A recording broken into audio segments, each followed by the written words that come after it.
जय गुरु जी। संगत जी, आज हम यहाँ पर ओशन पे आए हुए हैं, तो आपको थोड़ी सी पीछे से ओशन की आवाज़ आएगी। आई होप कि it is clear. I am trying to record it. Mahadev ji के शरीर से देवी का प्राकट्य और देवी के भ्रू मध्य भाग से शक्ति का प्रादुर्भाव। वायु देवता कहते हैं, तदंतर महादेव जी महामेघ की गर्जना के समान मधुर, गंभीर, मंगलदायिनी एवं मनोहर वाणी में बोले, ब्राह्मण, तुमने इस समय प्रजाजनों की वृद्धि के लिए ही तपस्या की है। तुम्हारी इस तपस्या से मैं संतुष्ट हूँ और तुम्हें अभिष्ट वर देता हूँ। इस प्रकार परम उदार तथा स्वभावतः मधुर वचन कहकर देवेश्वर हर ने अपने शरीर के वाम भाग से देवी रुद्राणी को प्रकट किया। जिन दिव्य गुण संपन्ना देवी को ब्रह्मवेता पुरुष परमात्मा शिव की पराशक्ति कहते हैं तथा जिनमें जन्म, मृत्यु और जरा आदि विकारों का प्रवेश नहीं है, वे भवानी उस समय शिव के अंग से प्रकट हुई। जिनका परम भाव देवताओं को भी ज्ञात नहीं है, वे समस्त देवताओं की भी अधीश्वरी देवी अपने स्वामी के अंग से प्रकट हुई। उन सर्वलोक महेश्वरी परमेश्वरी को देखकर विराट पुरुष ब्रह्मा ने प्रणाम किया और उन सर्वज्ञा सर्वव्यापिनी सूक्ष्म सद्भाव से रहित और अपनी प्रभा से इस संपूर्ण जगत को प्रकाशित करने वाली पराशक्ति महादेवी से इस प्रकार प्रार्थना की। ब्रह्मा जी बोले, सर्व जगन्मयी देवी महादेव जी ने सबसे पहले मुझे उत्पन्न किया और प्रजा की सृष्टि के कार्य में लगाया। इनकी आज्ञा से मैं समस्त जगत की सृष्टि करता हूँ, किंतु देवी मेरे मानसिक संकल्प से रचे गए देवता आदि समस्त प्राणी बारंबार सृष्टि करने पर भी नहीं बढ़ रहे हैं। अतः अब मैं मैथुनी सृष्टि करके ही अपनी सारी प्रजा को बढ़ाना चाहता हूँ। आपके पहले नारी कुल का प्रादुर्भाव नहीं हुआ था, इसलिए नारी कुल की सृष्टि करने के लिए मुझ में शक्ति नहीं है। संपूर्ण शक्तियों का आविर्भाव आपसे ही होता है। अतः सर्वत्र आपको सब प्रकार की शक्ति देने वाली आप वरदायिनी माया देवेश्वरी से ही प्रार्थना करता हूँ। संसार भय को दूर करने वाली सर्वव्यापिनी देवी, इस चराचर जगत की वृद्धि के लिए आप अपने एक अंश से मेरे पुत्र दक्ष की पुत्री हो जाइए। ब्रह्म योनि ब्रह्मा के इस प्रकार याचना करने पर देवी रुद्राणी ने अपनी भौं के मध्य भाग से अपने ही समान कांतिमती एक शक्ति प्रकट की। उसे देखकर देव देवेश्वर हर ने हंसते हुए कहा, तुम तपस्या द्वारा ब्रह्मा जी की आराधना करके उनका मनोरथ पूर्ण करो। परमेश्वर शिव की इस आज्ञा को शिरोधार्य करके वह देवी ब्रह्मा जी की प्रार्थना के अनुसार दक्ष की पुत्री हो गई। इस प्रकार ब्रह्मा जी को ब्रह्म रूपिणी अनुपम शक्ति देकर देवी शिवा महादेव जी के शरीर में प्रविष्ट हो गई। फिर महादेव जी भी अंतर्धान हो गए। तभी से इस जगत के भीतर स्त्री जाति में भोग प्रतिष्ठित हुआ और मैथुन द्वारा प्रजा की सृष्टि का कार्य चलने लगा। मुनिवरों, इससे ब्रह्मा जी को भी आनंद और संतोष प्राप्त हुआ। देवी से शक्ति के प्रादुर्भाव का यह सारा प्रसंग मैंने तुम्हें कह सुनाया। प्राणियों की दृष्टि के प्रसंग में इस विषय का वर्णन किया गया है। यह पुण्य की वृद्धि करने वाला है, अतः अवश्य सुनने योग्य है। जो प्रतिदिन देवी से शक्ति के प्रादुर्भाव की इस कथा का कीर्तन करता है, उसे सब प्रकार का पुण्य प्राप्त होता है तथा वह शुभ लक्षण पुत्र पाता है। अध्याय 16 यहाँ पर संपूर्ण होता है। संगत जी, अब हम आगे पढ़ते हैं। भगवान शिव का पार्वती तथा पार्षदों के साथ मंदराचल पर जाकर रहना, शुंभ निशुंभ के वध के लिए ब्रह्मा जी की प्रार्थना से शिव का पार्वती को काली कहकर कुपित करना और काली का गौरी होने के लिए तपस्या के निमित्त जाने की आज्ञा मांगना। वायु देवता कहते हैं, इस प्रकार महादेव जी से ही सनातन पराशक्ति को पाकर प्रजापति ब्रह्मा मैथुनी सृष्टि करने की इच्छा लेकर स्वयं भी आधे शरीर से अद्भुत नारी और आधे शरीर से पुरुष हो गए। आधे शरीर से जो नारी उत्पन्न हुई थी वह उनसे शतरूपा ही प्रकट हुई थी। ब्रह्मा जी ने अपने आधे पुरुष शरीर से विराट को उत्पन्न किया। वे विराट पुरुष ही स्वयंभू मनु कहलाते हैं। देवी शतरूपा ने अत्यंत दुष्कर तपस्या करके उदीप्त यश वाले मनु को ही पति रूप में प्राप्त किया। इसके पश्चात मनु के वंश तथा दक्ष यज्ञ विध्वंस आदि के प्रसंग सुनाकर वायु देवता ने यह बताया कि भगवान शंकर ने दक्ष तथा देवताओं के अपराध क्षमा कर दिए। तदंतर ऋषियों ने पूछा, प्रभु अपने गणों तथा देवी के साथ अंतर्धान होकर भगवान शिव कहाँ गए, कहाँ रहे और क्या करके विरत हुए? वायुदेव बोले, महर्षियों, पर्वतों में श्रेष्ठ और विचित्र कंदराओं से सुशोभित जो परम सुंदर मंदराचल है, वही अपनी तपस्या के प्रभाव से देवादिदेव महादेव जी का प्रिय निवास स्थान हुआ। उसने पार्वती और शिव को अपने सिर पर ढोने के लिए बड़ा भारी तप किया था और दीर्घ काल के बाद उसे उनके चरणार विंदों के स्पर्श का सुख प्राप्त हुआ। उस पर्वत के सौंदर्य का विस्तार पूर्वक वर्णन सहस्रों मुखों द्वारा 100 करोड़ वर्षों में भी नहीं किया जा सकता। उसके सामने समस्त पर्वतों का सौंदर्य तुच्छ हो जाता है। इसलिए महादेव जी ने देवी का प्रिय करने की इच्छा से उस अत्यंत रमणीय पर्वत को अपना अंतःपुर बना लिया। इस सर्वश्रेष्ठ पर्वत का स्मरण करके रैभ्य आश्रम के समीप स्थित हुए अंबिका सहित भगवान त्रिलोचन वहां से अंतर्धान होकर चले गए।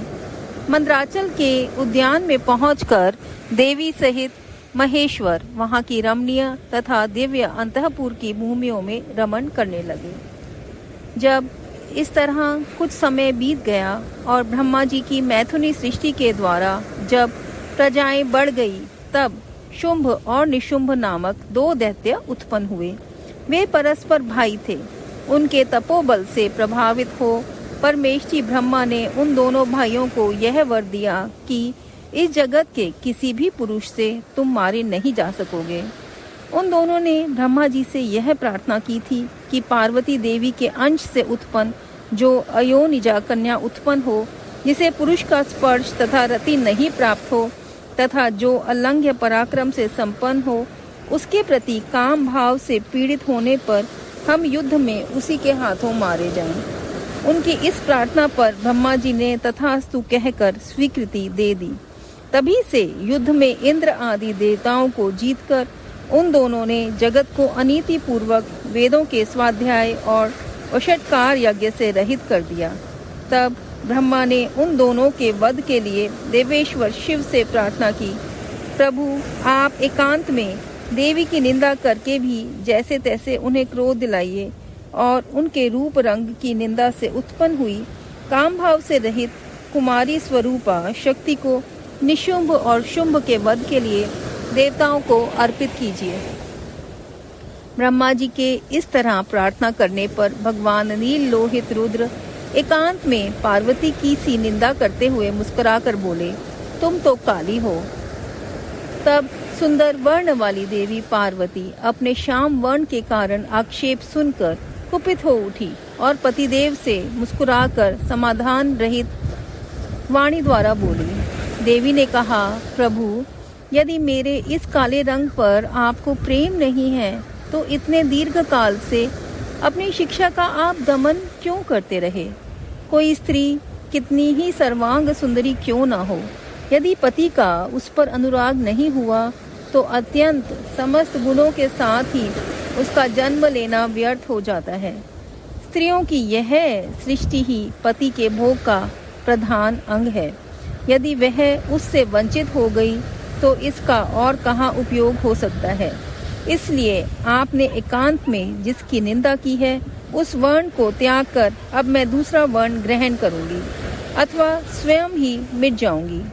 ऐसा कहकर देवी पार्वती शैया से उठकर खड़ी हो गई और तपस्या के लिए दृढ़ निश्चय करके गदगद कंठ से जाने की आज्ञा मांगने लगी। इस प्रकार प्रेम भंग होने से भयभीत हो भूतनाथ भगवान शिव स्वयं भवानी को प्रणाम करते हुए ही बोले। भगवान शिव ने कहा, प्रिय मैंने क्रीड़ा या मनोविनोद के लिए यह बात कही है। मेरे इस अभिप्राय को ना जानकर तुम कुपित क्यों हो गई? यदि तुम पर मेरा प्रेम नहीं होगा तो और किस पर होगा? तुम इस जगत की माता हो और मैं पिता तथा अधिपति हूँ। फिर तुम पर मेरा प्रेम ना होना कैसे संभव हो सकता है? हम दोनों का वह प्रेम भी क्या कामदेव की प्रेरणा से हुआ है? कदापि नहीं, क्योंकि कामदेव की उत्पत्ति से पहले ही जगत की उत्पत्ति हुई है। कामदेव की सृष्टि तो मैंने साधारण लोगों की रति के लिए की है। कामदेव मुझे साधारण देवता के समान मानकर मेरा कुछ तिरस्कार करने लगा था, अतः मैंने उसे भस्म कर दिया। हम दोनों का यह लीला विहार भी जगत की रक्षा के लिए ही है, अतः उसी के लिए आज मैंने तुम्हारे प्रति यह परिहास युक्त बात कही थी। मेरे इस कथन की सत्यता पर तुम पर शीघ्र ही प्रकट हो जाएगी। देवी ने कहा, भगवान, पति के प्यार से वंचित होने पर जो नारी अपने प्राणों का भी परित्याग नहीं कर देती, वह कुलांगना और शुभ लक्षणा होने पर भी सत्पुरुषों द्वारा निंदित ही समझी जाती है। मेरा शरीर गौर वर्ण का नहीं है, इस बात को लेकर आपको बहुत खेद होता है। अन्यथा क्रीड़ा या परिहास में भी आपके द्वारा मुझे काली कलूटी कहा जाना कैसे संभव हो सकता था? मेरा कालापन आपको प्रिय नहीं है, इसलिए वह सत्पुरुषों द्वारा भी निंदित है। अतः तपस्या द्वारा इसका त्याग किए बिना अब मैं यहाँ रह ही नहीं सकती। शिव बोले, यदि अपनी श्यामता को लेकर तुम्हें इस तरह संताप हो रहा है तो इसके लिए तपस्या करने की क्या आवश्यकता है? तुम मेरी या अपनी इच्छा मात्र से ही दूसरे वर्ण से युक्त हो जाओ। देवी ने कहा, मैं आपसे अपने रंग का परिवर्तन नहीं चाहती, स्वयं भी इसे बदलने का संकल्प नहीं कर सकती। अब तो तपस्या द्वारा ब्रह्मा जी की आराधना करके ही मैं शीघ्र गौरी हो जाऊंगी। शिव बोले, महादेवी, पूर्व काल में मेरी ही कृपा से ब्रह्मा को ब्रह्म पद की प्राप्ति हुई थी, अतः तपस्या द्वारा उन्हें बुलाकर तुम क्या करोगी? देवी ने कहा, इसमें संदेह नहीं कि ब्रह्मा आदि समस्त देवताओं को आपसे ही उत्तम पदों की प्राप्ति हुई है, तथापि आपकी आज्ञा पाकर मैं तपस्या द्वारा ब्रह्मा जी की आराधना करके ही अपना अभीष्ट सिद्ध करना चाहती हूँ। पूर्व काल में जब मैं सती के नाम से दक्ष की पुत्री हुई थी, तब तपस्या द्वारा ही मैंने आप जगदीश्वर को पति के रूप में प्राप्त किया था। इसी प्रकार आज भी तपस्या द्वारा ब्राह्मण ब्रह्मा को संतुष्ट करके मैं गौरी होना चाहती हूँ। ऐसा करने में यहाँ क्या दोष है, यह बताइए। महादेव जी के ऐसा कहने पर वामदेव मुस्कुराते हुए से चुप रह गए। देवताओं का कार्य सिद्ध करने की इच्छा से उन्होंने देवी को रोकने के लिए हठ नहीं किया। जय गुरु जी। यहाँ पर अध्याय 18 से लेकर 24 तक समाप्त होते हैं संगत जी। 17 से 24 सेशन 17 से 24 तक समाप्त होते हैं और गुरु जी की कृपा से आई होप कि आप लोगों को सबको ये समझ आ पाया हो। पीछे थोड़ी वाटर की आवाज़ ज़रूर होगी, लेकिन मैं चाहती थी कि सबको ये पुण्य प्राप्त हो सुनने में और आप सबको गुरु जी की कृपा मिलती रहे, गुरु जी सबके अंग संग रहे। शुक्राना गुरु जी। ओम नमः शिवाय। शिव जी सदा सहाय। ओम नमः शिवाय। गुरु जी सदा सहाय। जय गुरु जी।